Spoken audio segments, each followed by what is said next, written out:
आज कैसे सभी आज अपन पढ़ेंगे कार्बनिक रसायन की organic chemistry some basic principle technique इन कुछ आधारभूत सिद्धांत तकनीकें GOC जनरल ऑर्गेनिक केमिस्ट्री। इसमें सबसे पहले प्रस्तावना है और देखो ये उद्देश्य दे रखे हैं, इसमें ये सारे पॉइंट अपन कवर करेंगे। इसमें प्रस्तावना में मेन चीज़ है यूरिया का निर्माण कैसे है। वह तो यूरिया का निर्माण देख लो, अमोनियम साइनेट यानी कि NH4CnO हम करेंगे तो NH2CONH2 प्राप्त है वो, ठीक है।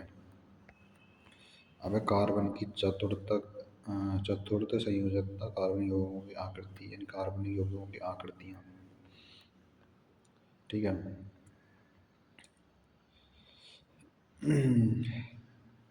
कार्बन जैसे इसमें देखो कार्बन परमाणु द्वारा निर्मित sp3 sp2 sp संकर कक्षों की सहायता से स्पष्ट किया जा सकता है, ठीक है। आपने सुना होगा sp जानते होंगे, sp sp2 sp3 संरचना जाने ना, वही चीज़ है कुछ चलाना है। पायाबंद में कुछ अभिलक्षण है। पायाबंद देखो, पायाबंद क्या होता है, जैसे मैं मान के चलो ये इसमें सिग्मा सिंगल बॉन्ड पाया जाएगा तो सिग्मा है, ठीक है। डबल बॉन्ड पाया जाएगा तो भाई पाई, एक सिग्मा आ जाएगा एक पाई आ जाएगा, यानी कि डबल बॉन्ड पे आएगा वो पाई। अब ऐसे 3 बॉन्ड लग रहे हैं तो हम एक सिग्मा आएगा 2 पाई है, ठीक है। ये चीज़ है।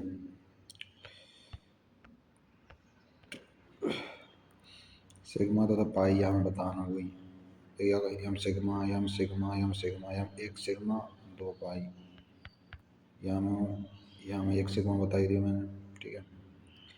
एक सिग्मा एक पाई है वो, एक सिग्मा है वो, ठीक है। यहाँ पे देख सकते हो आप लोग। प्रत्येक कार्बन की संकरण अवस्था जो कि मैंने बताया था, जैसे CH3Cl की sp3 CH3 2C2 की sp3 और sp2, ठीक है।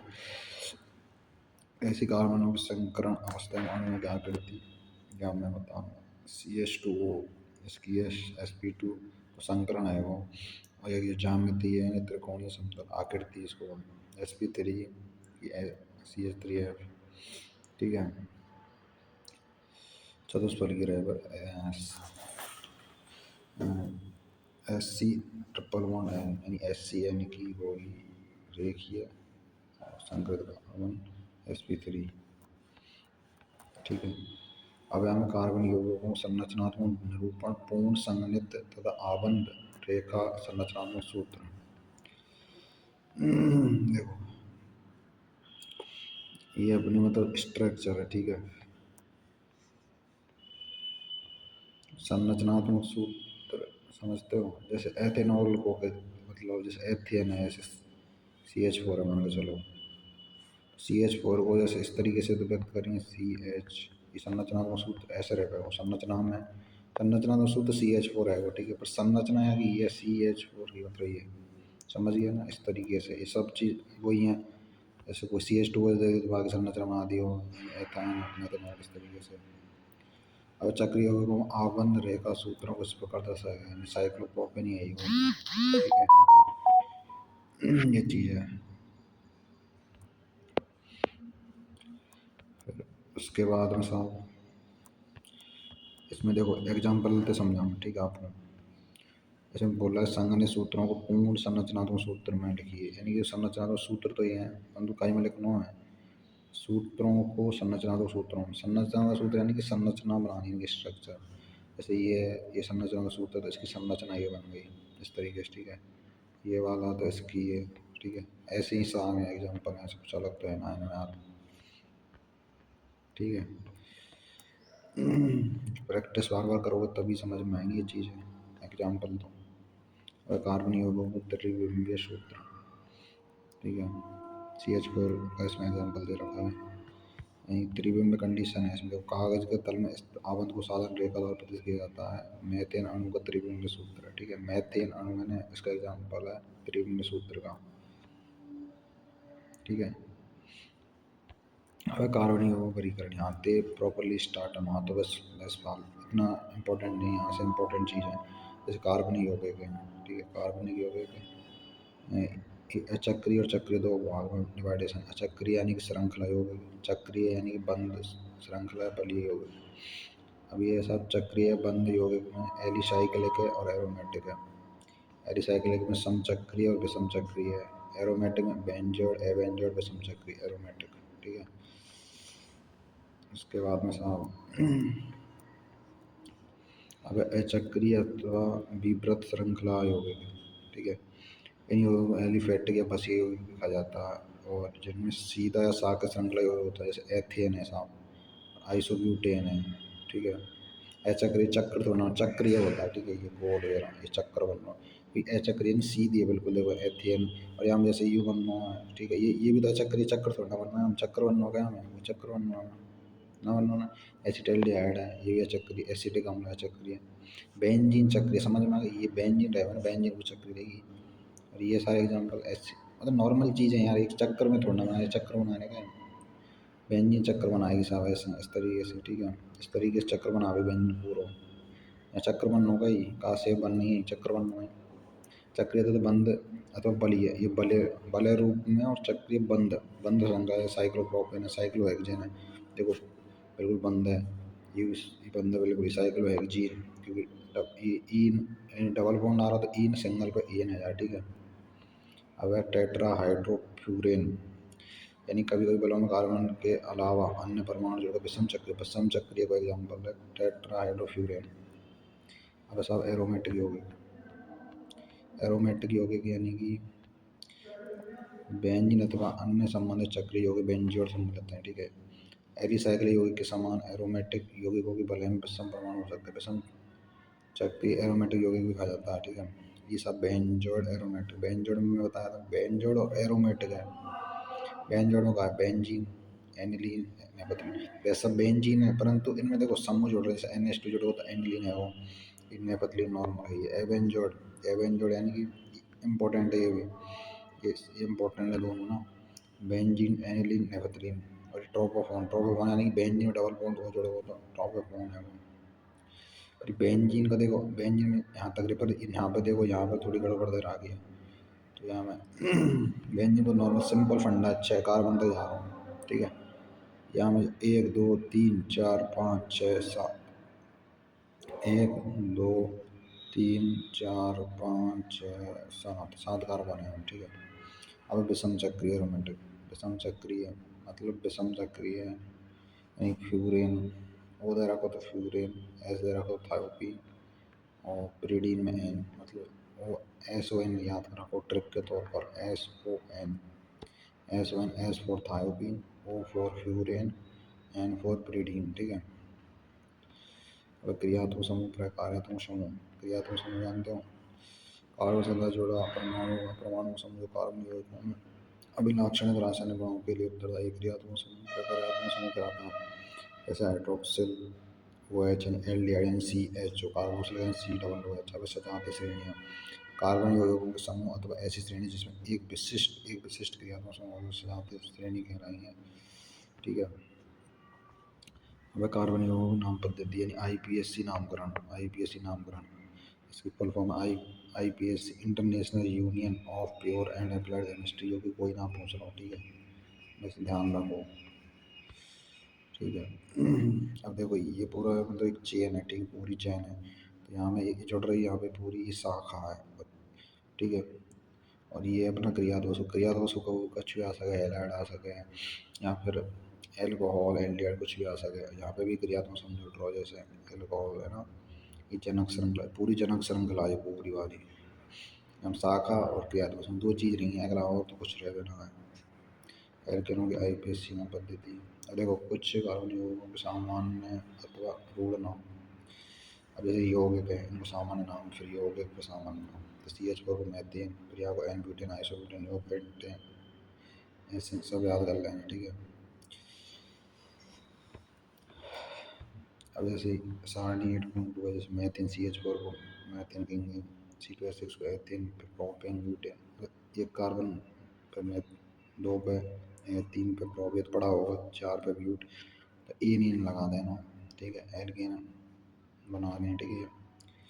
और जैसे 7 है तो हेप्टेन, 8 है तो ऑक्टेन, इस तरीके से। अब ऐसा साकित श्रृंखला युक्त हाइड्रोकार्बन। ठीक है। हम्म, हम्म।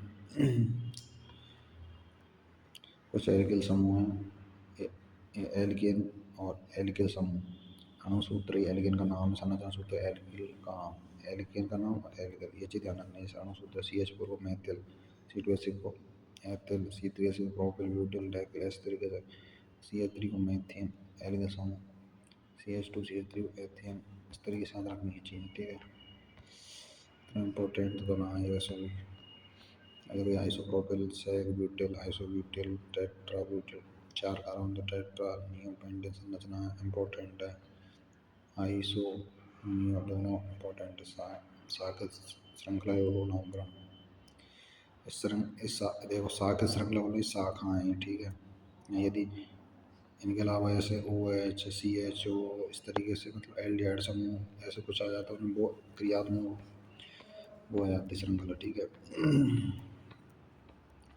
देखो आइसो आइसोनियो पूर्व लग्नों को मूल एल्किल समूह के नाम का भाग बनाया जाता है।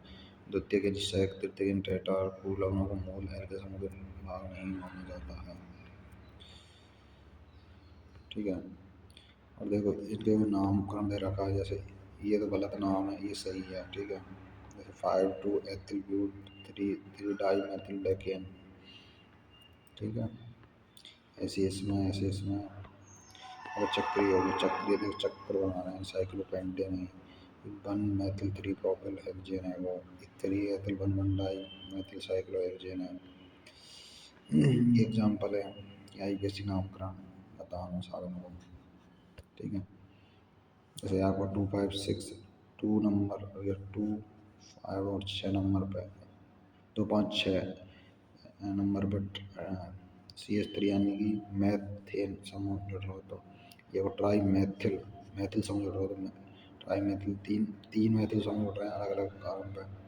और ये ऑक्टेन यानी 8 कार्बन यहाँ में, तीन ही अलग अलग मतलब अलग अलग जगह जुड़ रहे हैं, 1 2 3, तीन के लिए ट्राई, दो के लिए डाई, वन के लिए मोनो, ठीक है।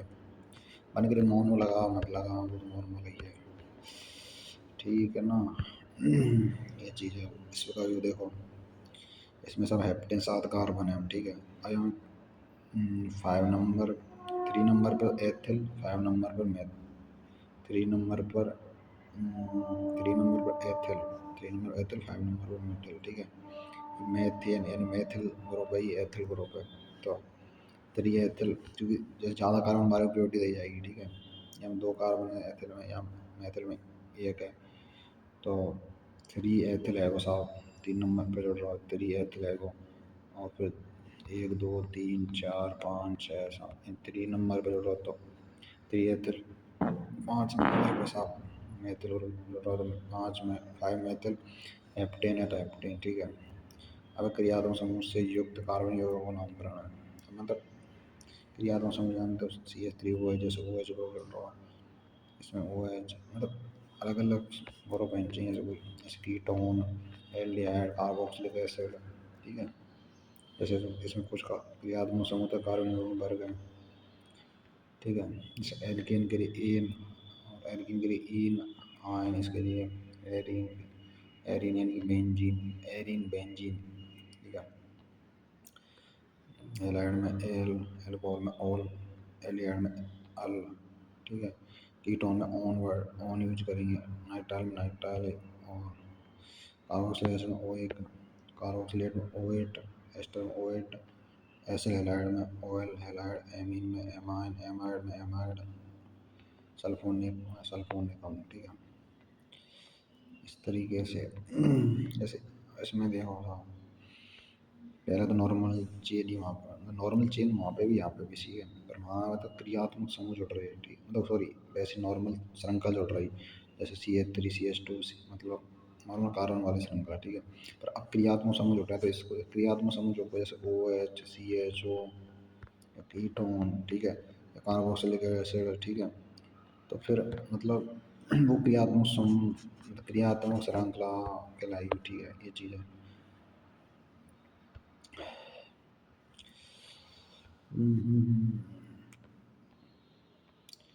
अब बेंजीन व्युत्पन्नों की नाम पद्धति, इन बेंजीन से जो व्युत्पन्न हुए हैं ना उनके नामकरण। अब जैसे बेंजीन देखो पूरी बेंजीन है बेंजीन है बेंजीन, परंतु या तो व्युत्पन्न यानी कि CH3 जोड़ोगे तो क्या बन होगी टोलून सामान्य, और वैसे IPS नाम में एथिल बेंजीन, यहाँ को एनिसोल ओ एम ही जोड़ोगे तो वैसे मैथॉक्सी, एम क्या मैथॉक्सी बेंजीन, ठीक है, ओ एम या मैथॉक्सी बेंजीन। NH2 यदि जोड़ोगे तो एनिलीन, NO2 जोड़ोगे तो नाइट्रोबेंजीन, और बी आर जोड़ोगे तो ब्रोमोबेंजीन, ठीक है। और जैसे और एग्जांपल बता रहा हूँ, जैसे 1 और 2 नंबर पर जोड़ोगे तो 1,2-डाई, दो के लिए डाई यूज करेंगे, 1,2-डाई ब्रोमोबेंजीन, ठीक है। और 1 और 3 नंबर पे जोड़ो 1,3-डाई ब्रोमोबेंजीन, 4 नंबर पे जोड़ो 1,4-डाई ब्रोमोबेंजीन, ठीक है। इसी तरीके से हम देखो 1 नंबर पर क्लोरीन है, 2 नंबर पर, 4 नंबर पर, ठीक है, नाइट्रोसम है तो 1 क्लोरो 2,4-डाई नाइट्रो बेंजीन, बेंजीन तो है ही है, परंतु 1 नंबर क्लोरो, 1 क्लोरीन हैलाइड को फेरिक देंगे NO2 की तरह, फिर 2,4-डाई नाइट्रो बेंजीन, ठीक है। इसी तरीके से ये 2 chloro 1 methyl 2 chloro 4 nitro benzene, ठीक है। ऐसे ही ये संरचना है 3 नंबर और 4 नंबर पर सेम समूह जुड़ रहे हैं, कौन से मेथिल ग्रुप, 3,4-डाई मेथिल फिनॉल, समझ में आया ना, ऐसी चीज़ है। अब ऐसे में संरचनात्मक सूत्र हैं तो ऑर्थो एथिल एनिसोल है, ऑर्थो कंडीशन पर जुड़ रहा है, ये ऑर्थो कंडीशन है फर्स्ट वाली, ये पैरा रहे हुए, फिर ई मेटा रहे हुए, ई पैरा रहे हुए, ऑर्थो मेटा पैरा, ठीक है। तो यहाँ कहाँ जोड़, यहाँ में एथिल ग्रुप कहाँ जोड़ रहा हूँ ऑर्थो कंडीशन पे, तो ऑर्थो एथिल CH2 जोड़ रहा था एनिसोल, ठीक है। वैसे पैरा नाइट्रो एनिलीन है, तो पैरा कंडीशन जोड़ रहा है, ये ऑर्थो है गई, ये मेटा है गई पैरा, तो पैरा कंडीशन पे जोड़ रहा हूँ नाइट्रो, तो पैरा नाइट्रो, और ये पूरा ये पूरी संरचना का एनिलीन, और पैरा कंडीशन NO2 जोड़ रहा तो पैरा नाइट्रो एनिलीन, ठीक है। ये चीज़ है, और भी है, आप देख लेना अपने सामने। अब साम्य अवस्था, साम्य व्यवस्था यानी कि इसमें साम्य व्यवस्था 2 प्रकार की है, एक संरचनात्मक और एक त्रिविम। संरचनात्मक में साहब 4 प्रकार की है, श्रृंखला, समावर्तन, स्थिति, क्रियात्मक, मध्यवर्तन। यानी श्रृंखला नाम से पता चल रहा है, इसमें श्रृंखला में परिवर्तन है, स्थिति समावर्तन स्थिति में चेंज हो, क्रियात्मक समूह में बारे में क्रियात्मक समूह जोड़ेंगे, जैसे कोई में CH जोड़ो, मतलब कोई में एल्डिहाइड जोड़ो, कोई में एल्कोहल जोड़ो, कोई में कीटोन जोड़ो, कोई में कार्बन जोड़ो, इसमें मध्यवर्ती, ठीक है। अब त्रिविम में 2 प्रकार, ज्यामितीय प्रकाशिकी, अपन पढ़ते हैं अपन सबसे पहले संरचनात्मक समानता जिनके अणुसूत्र समान है, किंतु संरचना परमाणु के अंदर परस्पर आवंधित होने का क्रम भिन्न भिन्न होता है, उन्हें संरचनात्मक समावेगों में वर्गीकृत किया गया है। अब श्रृंखला समावेगता, समान अणुसूत्र एवं विभिन्न कार्बन ढांचे वाले 2 या 2 से अधिक यौगिक श्रृंखला समावेग बनाते हैं, इस घटना को श्रृंखला समावेगता कहलाते हैं। C5H12, ठीक है, पेंटेन हो गई, ठीक है, ये आइसो कंडीशन है। देखो कार्बन यदि ऐसे जुड़ा होगा ना, सुनो मेरी बात, यूं जुड़ रहा हो तो ये आइसो है, ये कार्बन इसके नीचे जुड़ा हो तो नियो, देखो इस तरीके बनने नियो पेंटेन, ये चीज़ है, ये दोनों इंपॉर्टेंट है, आइसो पेंटेन नियो पेंटेन नीट बना चुके हैं, ठीक है। स्थिति यानी स्थिति में परिवर्तन है वो, और कुछ ना, बाकी अणुसूत्र सब में समान है, स्थिति में परिवर्तन क्रियात्मक है, तो क्रियात्मक परिवर्तन C3H8 होगा, तो इस प्रोपेन होगा, प्रोपेन 1 ऑल, तो स्थिति में चेंज होता है प्रोपेन टू ऑल, ठीक है, 2 नंबर पे जोड़ दिया साहब, ये चीज़ है, समझ में आ गो। अब क्रियात्मक समूह समावर्तन, क्रियात्मक समूह में परिवर्तन है बस, जैसे C3H6O अणुसूत्र निम्नलिखित एल्डिहाइड कीटोन प्रदर्शित करने, जैसे ये एल्डिहाइड हो गया, ये कीटोन, ठीक है। अब जैसे C3H6O तो 3 कार्बन है, C3H6O, तो ठीक है, इसमें कीटोन है, बस कीटोन है, चेंज किसमें हुआ है, ये एल्डिहाइड ग्रुप में CHO में चेंज है साहब, ठीक है। इसको बोलते हैं, जैसे मान के चलो ना एल्कोहल होता हो और यहाँ एल्डिहाइड में चेंज हो जाता हो, तो इसको क्रियात्मक समूह कहते हैं। यहाँ कीटोन हो तो यहाँ एल्कोहल समूह हो जाता हो, ठीक है। तो वो चीज़ है, ठीक है, कि मतलब चेंज है ना होने की, एक क्रियात्मक समूह से दूसरे क्रियात्मक समूह में, मतलब भिन्नताएं नहीं चाहिए, दोनों डिफरेंट डिफरेंट, एक जैसे नहीं होनी चाहिए। जब यदि समान होंगे तो फिर वो संभव ही ना है। और मध्यवर्ती क्रियात्मक समूह से लगी विभिन्न एल्किल श्रृंखला के कारण ये समानता उत्पन्न होती है। उदाहरण C4H10O मध्यवेवी मेथॉक्सीप्रोपेन, CH3O C3H7 ethoxy ethane, C2H5O C2H5 प्रदर्शित करती है। अब त्रिविम में समावेश व्यंजन में संरचना में परमाणु के आबंध का क्रम तो समान है, संरचना और परमाणु के आबंध का क्रम तो समान है, परंतु उनके अणु तथा परमाणु समूह की त्रिविम में स्थिति भिन्न है। अणु तथा परमाणु है ना, अणु और परमाणु के समूह की त्रिविम में स्थिति भिन्न है, ठीक है। इनको त्रिविम समानता कराते हैं, ये मतलब इनको ज्यामितीय प्रकाश के समानता में वर्गीकृत किया गया। कार्बनिक अभिक्रियाओं की क्रियाविधि में मूलभूत संबंध, ठीक है।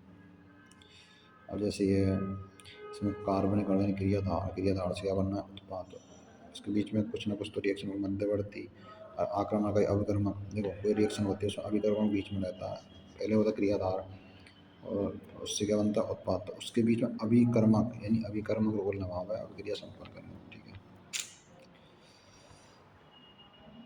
अब ऐसा हो किसी अभिक्रिया में इलेक्ट्रॉन का संचलन आवन विदलन आवन निर्माण के समय की और्जिकी तथा उत्पाद बनाने के समय की विस्तृत जानकारी क्रमबद्ध अध्ययन को क्रियाविधि मैकेनिज्म कहते हैं, ठीक है।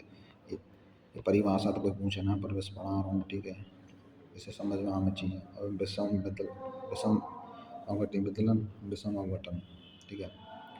इसमें देखो दोनों इलेक्ट्रॉन में से किसी एक परमाणु चले जाते हैं, यानी कि विदलित होने वाले आवन के दोनों इलेक्ट्रॉन में से किसी एक परमाणु चले जाते हैं, अभिकारक से आबंधित रहें। अब विषम अपघटन के पश्चात परमाणु पर षष्टक तथा धनावेश होता है। दूसरा पूर्ण अष्टक में कम से कम एकाकी युग्म ऋणावेश होता है, ठीक है। एक को तो भाई षष्टक है, दूसरे को अष्टक होगा। इसका एग्जाम्पल ये है,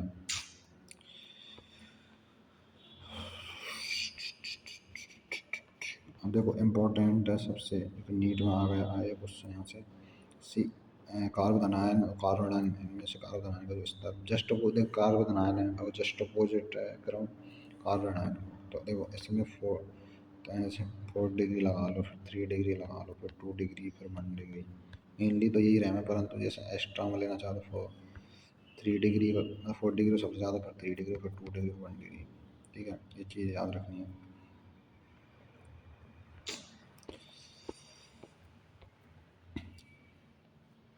अब देखो मैथिल है, यानी कि मैथिल जानते हो, सी एच थ्री मैथिल, ठीक है। और ऐसे ये इसके मतलब कार्बन बनाएंगे जब इसमें देखो ये हाइड्रोजन 3 हाइड्रोजन तो जुड़े के साथ एक कार्बन है, यहाँ पे कार्बन है, और पॉजिटिव क्या है इसमें, इसकी मतलब बैलेंसी को कंप्लीट कराने CH3 कोई कंप्लीट हो ही नहीं है, इनकम्प्लीट है, परंतु कार्बन आयन है, ठीक है।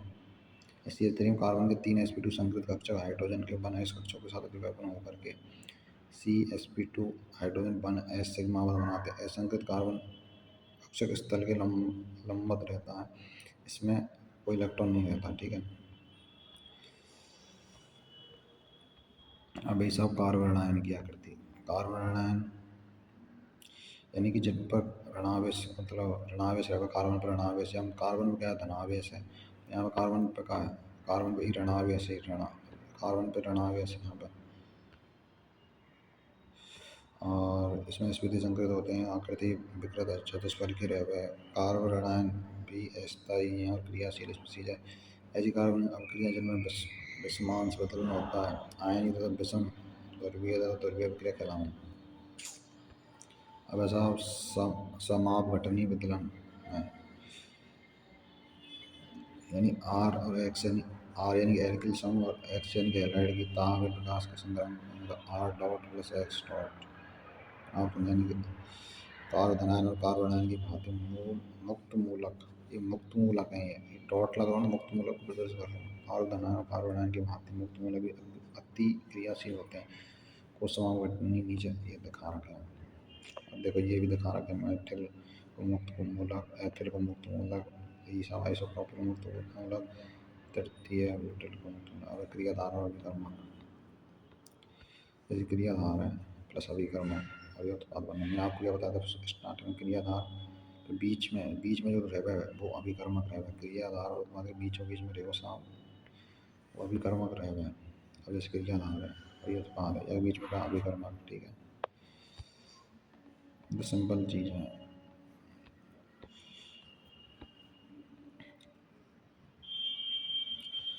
अब नाभिक रागी और इलेक्ट्रॉन रागी वर्गीकृत करना है तो मतलब जैसे HX, C2H5, OH, CH3, H2N, एक आगे इलेक्ट्रॉन युग्म है तो इलेक्ट्रॉन इसलिए कहलाएंगे, ठीक है। ये BF3Cl प्लस CH3Cl N पर इलेक्ट्रॉन केवल षष्टक है जिसके कारण नाभिक रागी से इलेक्ट्रॉन युग्म ग्रहण कर सकते हैं, ये चीज़ है। अब ऐसा कार्बनिक अभिक्रिया में इलेक्ट्रॉन को संचरण,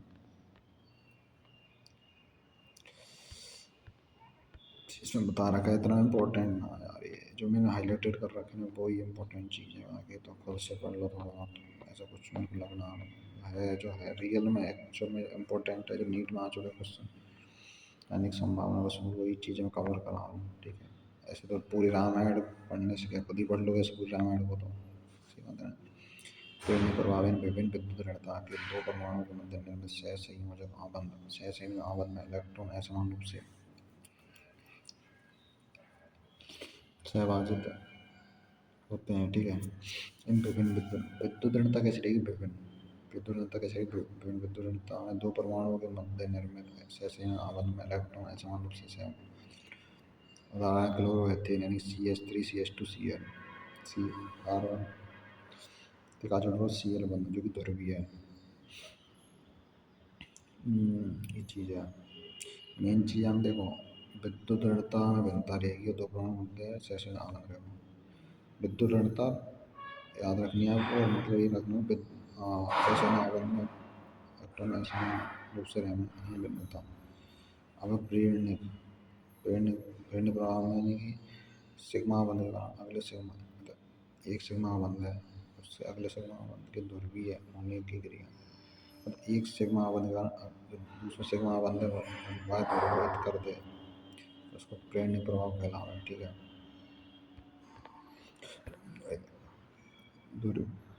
देखो ध्रुवीय इसमें देखो CH3 है, CH3Br में देखो Br अधिक ध्रुवीय, अब ये CH3NH2 CH3OH OH ऐसे HOH यानी कि H2 जिसको बोलते हैं, ठीक है। तो भाई ये तो ध्रुवीय हो, तो इसमें भी तो OH आ रहा है ना, L ग्रुप है तो ये ध्रुवीय ज़्यादा रहेगा, इसमें CH3 OH CH3 SH होगा ध्रुवीय नहीं, तो CO, ठीक है, ये वाला इसमें भी CO इसमें Br, ठीक है, ध्रुवीय है।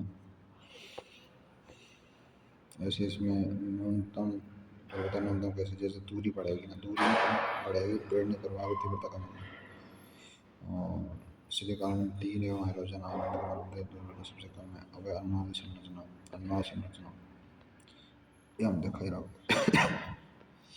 इसके बाद में अनुनाद संरचना यानी कैनोनिकल संरचना, योगदान करने वाली संरचना, इसको काल्पनिक, ये वास्तविक संरचना प्रतिनिधित्व अकेले नहीं कर सकती है, अपने स्थायित्व अनुपात के आधार पर वास्तविक संरचना योगदान करती है। जब अपन लोग समझते हैं कि अनुनाद संरचना वास्तविक है, पर वास्तविक नहीं है वो, ये क्या बोला, अनुनाद संरचना है ना, वह योगदान करने वाली संरचना है जो कि काल्पनिक है। कैसी है, काल्पनिक, ये वास्तविक का प्रतिनिधित्व, ये वास्तविक सॉरी ये संरचना वास्तविक संरचना प्रतिनिधित्व अकेले ना करें, ये अपनी स्थायित्व अनुपात वास्तविक संरचना में योगदान, तो योगदान दे रहे हैं, ऐसा ना है कि हाँ भाई वास्तविक संरचना ही है, ठीक है, ये चीज़ है। CH3 को माइनस अनुनाद संरचना, राम राम 3CO माइनस की अनुनादी जो संरचना है ना, इसको लिख के वक्र तीर द्वारा इलेक्ट्रॉन से देखो, इसमें देखो क्या है, CH3CO माइनस है, CH3COO माइनस की अनुनाद संरचना इस तरीके से बता रखी है।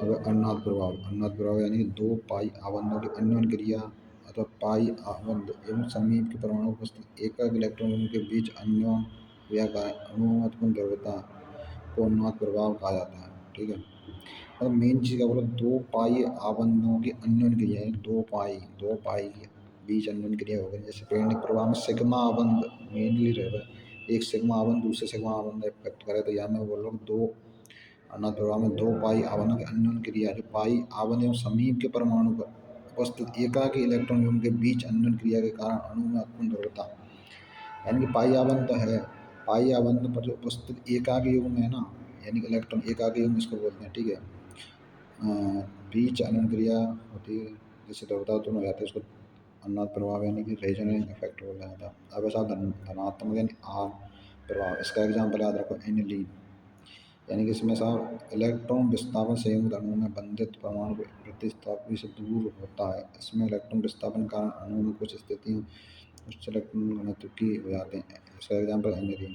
ठीक है, अब ऋणात्मक अनुनाद प्रभाव, इलेक्ट्रॉन का विस्थापन संयुक्त अणु में बंधित परमाणु अथवा प्रतिस्थापित समूह की ओर होता है, नाइट्रो बेंजीन इसका एग्जाम्पल है। एग्जाम्पल भी याद रखो, नीट में एग्जाम्पल डायरेक्ट पूछे, वो कोई परिभाषा ना पूछे। ठीक है, और एग्जाम्पल वो फिक्स है, नहीं यहाँ में लिख रहे हैं एनसीईआरटी में वही आना, अलग तो बना के कुछ ना देना। अब जैसे आर है, पॉजिटिव आर और नेगेटिव आर इफेक्ट, यानी कि इसमें halogen O H O R, ये सारे मतलब इसके एग्जाम्पल हैं। आर के C O H carboxylic acid, L D R, C N N O two, electromeric प्रभाव यानी ई प्रभाव एक अस्थायी प्रभाव है, केवल आक्रमणकारी अभिकारकों की उपस्थिति में यह प्रभाव भावाबंध, द्विआबंध और त्रिआबंध वाले कार्बनिक अणु यौगिकों में प्रदर्शित होता है। अब धनात्मक प्रभाव यानी ई प्रभाव, इस प्रभाव में भावाबंध के पाई इलेक्ट्रॉन का स्थानांतरण इस पर परमाणु का होता है, जिससे आक्रमणकारी अभिकरण बंद होता है। यानी कि इसमें वही है, भवाबंध में वो पाई इलेक्ट्रॉन का स्थानांतरण है। ठीक है, और इसमें जैसे नेगेटिव ई इफेक्ट में भवाबंध पाई इलेक्ट्रॉन का स्थानांतरण उस परमाणु को होता है जिसमें आक्रमणकारी अवयव बंध नहीं होता है। यहाँ मैं बोल रहा हूँ कि दोनों पाई इलेक्ट्रॉन का स्थानांतरण है, वो मेन चीज ई है, परंतु डिफरेंट है कि आक्रमणकारी जो विकर्ण से बंधित रहेगा वही बंधित ना रहे। अब सब अति संयुग्मन की स्थायीकरण क्रिया है और एक स्थायी प्रभाव है। कैसे प्रभाव है? स्थायी प्रभाव, जैसे इसका एग्जांपल दे रखा है इसमें अति संयुग्मन का। अब है कार्बन आयन के स्थायित्व का बढ़ता हुआ क्रम, जैसे वही मैंने बताया था पहले, वही 3 डिग्री 2 डिग्री फिर 1 डिग्री वाला वही। और कार्बन आयन का हो जाएगा जैसे 1 डिग्री की ज़्यादा, फिर 2 डिग्री फिर 3 डिग्री। समझ में आ गया? ये चीज़ है इसमें सब। ये एग्जाम्पल है इसमें, मतलब इसकी अपेक्षा अधिक स्थायी क्यों, सी स्थिति का स्थायी न्यूनतम क्यों, इसको देख लेना। अब ऐसा कार्बनिक अभिक्रिया कार्बनिक अभिक्रियाओं क्रियाविधि है, प्रतिस्थापन अभिक्रिया, संकलन यानी अभिक्रिया, लोपन अभिक्रिया, पुनर्विन्यास। 4 तरह की अभिक्रिया, प्रतिस्थापन, संकलन, लोपन, पुनर्विन्यास। कार्बन को शोधन की विधि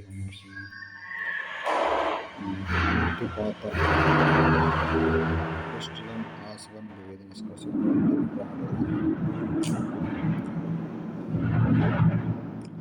यौगिकों को गलनांक अथवा क्वथनांक ज्ञात करके शुद्धता की जांच की जाती है। अधिकांश शुद्ध यौगिकों के गलनांक क्वथनांक अर्थात शुद्धता जांच की नवीन विधि विभिन्न प्रकार के वर्ण लेखन स्पेक्ट्रोमीट्री तकनीक पर आधारित है। ठीक है, मेन चीज शुद्धता की जांच में शुद्ध यौगिकों का गलनांक क्वथनांक को स्पष्ट करें। शुद्धता की जांच गलनांक क्वथनांक स्पष्ट करें। अब इसमें पहला ऊर्ध्वपातन, कुछ ठोस पदार्थ गर्म करेंगे तो बिना द्रव्य में बदले सीधे किसी में वाष्प या गैस में परिवर्तित हो जाए। ठोस से ये कंडीशन होती है, ठोस से द्रव्य, द्रव से गैस रहेगा, परंतु ये तो मेनली प्रावस्था रहने मतलब चेंज है नहीं कि ठोस से द्रव्य, द्रव्य से गैस, ठीक है। परंतु यहाँ में कंडीशन जस्ट अपोजिट है, ठोस से डायरेक्ट गैस में बदले, वो द्रव्य में ना बदले। यही तो इम्पोर्टेंट है ऊर्ध्वपातन विधि में। अब साहब अगला क्रिस्टलन। क्रिस्टलन यानी कि ये भी शोधन की विधि है। और ये कार्बन यौगिक तथा अशुद्धियों किसी उपयुक्त विलायक में उनकी विलेयता में निहित अंतर पर, विलेयता में निहित अंतर पर आधारित होती है, ठीक है। और यहाँ में यौगिक और अशुद्धियों की विलेयता में कम अंतर होने की दशा में बार बार क्रिस्टलन का शुद्ध यौगिक प्राप्त होता है। अब आसवन विधि। आसवन विधि में यानी कि विभिन्न क्वथनांक वाले द्रव्य भिन्न भिन्न ताप में वाष्पित होते, वाष्पों को ठंडा करने से प्राप्त द्रव्यों को अलग अलग एकत्र करना। यहाँ में देखो वाष्पशील द्रव्य को अवाष्पशील, अशुद्ध एवं ऐसे द्रव्य जिनके क्वथनांक में पर्याप्त अंतर है। मेन चीज क्वथनांक गलनांक के अंतर सब में ही है, ये चीज़ें कॉमन। कुछ कुछ चीज़ें अलग है, वो चीज़ ध्यान रखनी है। सेम चीज़ को ना कुछ अलग डिफरेंट है ना, वो चीज़। इसके इसके एग्जाम्पल क्लोरोफॉर्म, एनिलीन। इसका कितना है, क्लोरोफॉर्म का इतना 334 केल्विन है, एनिलीन को 457, ठीक है। तो कितना गुण का ज़्यादा है एनिलीन को, तो आसवन विधि द्वारा आसानी से पृथक कर सकते हैं इन दोनों को। ये आसवन की पूरी बता रहा कि कैसे कैसे होगा आसवन, ठीक है। और प्रवाही आसवन, दो द्रव्यों के क्वथनांक पर्याप्त अंतर न होने के सामान्य साधारण आसवन द्वारा पृथक नहीं किया जा सकता। ऐसे द्रव्यों वाष्प इसी परास में बने रहते हैं, साथ साथ संघनित हो जाते हैं। ऐसी दशा में प्रवाही आसवन की तकनीक का उपयोग है, ठीक है। इस तकनीक में गोल पहने वाले फ्लास्क की मुख पर लगी प्रवाही कॉलम से द्रव्य मिश्रण को वाष्पित करेंगे, जो कि चित्र में देख सकें आप। प्रवाही आसवन विधि है। अगली निम्न दाब आसवन। ये विधि उन द्रव्यों के शोधन के लिए उपयुक्त है जो जिनके क्वथनांक अति उच्च है। देखो इसमें प्रेशर कम है, प्रेशर कम है, क्वथनांक का है ज़्यादा। प्रेशर कम पर क्वथनांक ज़्यादा है। अपने क्वथनांक या इनसे भी कम ताप प्रवृत्त हो जाते हैं, ठीक है। ये विधि दे रहा कि प्रवाही आसवन जो निम्न क्वथन प्रवाह की वाष्प, ठीक है। ये विभिन्न प्रकार की प्रवाही आसवन है। और भावाश्वन। भावाश्वन यानी यह तकनीक उन पदार्थ शोधन के लिए उपयोग किया जो भाव वाष्पशील हो परंतु जल में अमिश्रणीय है। जल में तो मिली हुई नहीं होगी, अमिश्रणीय। भावाश्वन अशुद्ध द्रव्य को ग्लास में गर्म करते हुए भाप प्रवाहित किया जाता है। भाप तथा वाष्पशील द्रव्य को मिश्रण संघनित कर एकत्र कर लिया जाता है।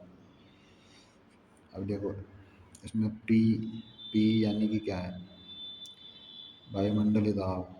और P1 है कार्बन द्रव्य, P2 है जल के जल P2, जल P2 के वाष्प दाब है। तो देखो एक तो P1 किसका वाष्प दाब है, कार्बनिक द्रव्य का। P1 क्या है, कार्बनिक द्रव्य का वाष्प दाब। P2 कहाँ है, P2 है जल का, ठीक है।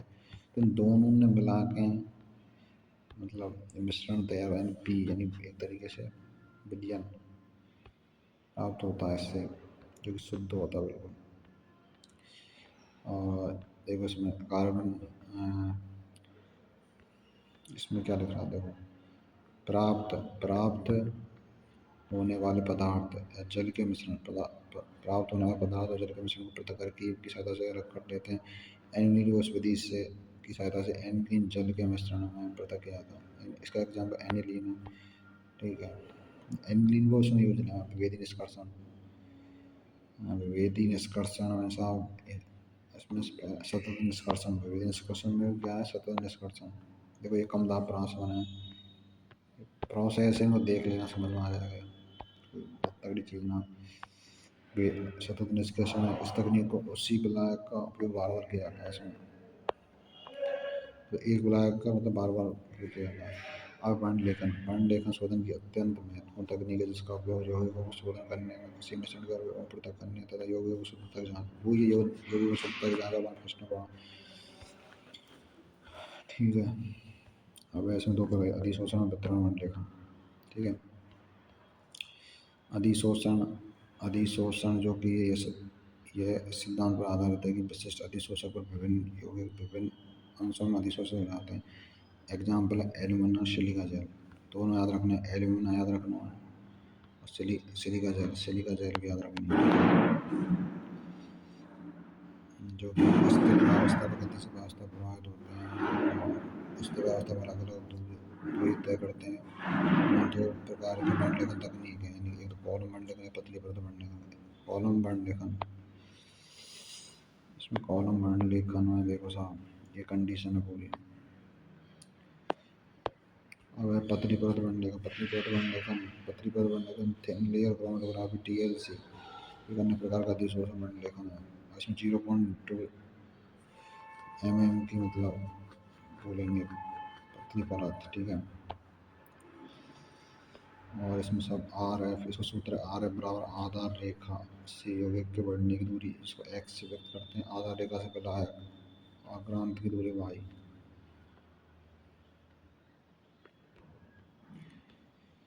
यानी कि रंगीन यौगिक और बंधों प्लेट पर बिना किसी कठिनाई के देखा जा सकता है, परंतु रंगहीन एवं पराबैंगनी प्रकाश में प्रदीपित होने वाले यौगिकों के बंधों को प्लेट पर पराबैंगनी प्रकाश के नीचे रखकर देखा जा सकता है। और वितरण वर्ण लेखन, इसमें कागज वर्ण लेखन इसका एक उदाहरण है। अब कार्बन यौगिकों का गुणात्मक विश्लेषण, जैसे कार्बन, हाइड्रोजन वस्तु होते हैं, इसमें ऑक्सीजन को देखेंगे, नाइट्रोजन को देखेंगे, सल्फर को देखेंगे, हाइड्रोजन को देखेंगे, फास्फोरस को, उनके सूत्रों को याद करना, बचना करना आपको, ठीक है। इसमें कार्बन तथा हाइड्रोजन की पहचान कैसे करेंगे, उसके लिए प्रोसेस है। अन्य तत्वों की पहचान, जैसे नाइट्रोजन, सल्फर, हैलोजन, फास्फोरस की पहचान गैसीय परीक्षण, इसमें Na+C+N कराएंगे, NaCN, 2Na+S करेंगे, Na2S, Na+S की NX, X यहाँ पर क्लोरीन, ब्रोमीन, आयोडीन यानी हेलोजन समूह। ऐसे ही यहाँ पर नाइट्रोजन के परीक्षण में प्रिशियन ब्लू प्राप्त करने ये प्रोसेस होती है, जिसका सूत्र Fe4 एफिशिएंसी, जो कि नीट में आ चुका है। अब सल्फर का परीक्षण, सल्फर के लिए सल्फर PbS प्राप्त है, जो कि उसका रंग काला रंग होता है, ठीक है। अब इससे बैंगनी प्राप्त है, ठीक है। यहाँ पर ये रक्त की भांति लाल है, वही नीट में आ चुका है, यानी APSCN थ्राइज, ठीक है। अब हेलोजन का परीक्षण में नाइट्रोजन एवं सल्फर की उपस्थिति होने की स्थिति में उपयुक्त परीक्षण के पूर्व सोडियम संलग्न निष्कर्ष को नाइट्रिक अम्ल के साथ बांधा जाता है। आयन हेलोजन क्रिस्टल और नाइट्रिक परीक्षण में बाधा उत्पन्न करता है। फास्फोरस के परीक्षण ऐसा, फास्फोरस में परीक्षण कराएंगे तो अमोनियम मॉलिब्डेट, अमोनियम फॉस्फोमॉलिब्डेट प्राप्त हो। मात्रात्मक विश्लेषण में देखो कार्बन तथा हाइड्रोजन है, अब जैसे कार्बन का प्रतिशत, हाइड्रोजन प्रतिशत, ये इनके सूत्र याद रखने हैं, ठीक है। सूत्र याद रखने, बाकी और कुछ ना याद रखने।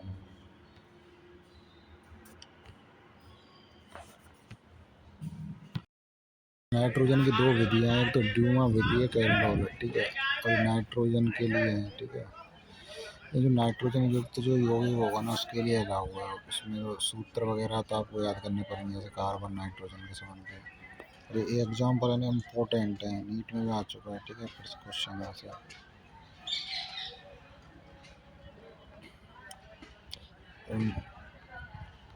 कैल्डोल विधि है, ठीक है, ये भी नाइट्रोजन के लिए है। और ये एग्जाम्पल इम्पोर्टेंट सारे ना, जितने वगैरह कहना इनके एग्जाम्पल, क्योंकि देखो इनमें मेन चीज़ क्या है, सूत्र दे रखे हैं सब बन के, जैसे कार्बन और सब नाइट्रोजन हाइड्रोजन वगैरह के, तो फिर वो सूत्र दे रखा तो उसको मतलब एग्जाम्पल के थ्रू समझाया गया है, ठीक है, वो चीज़ें।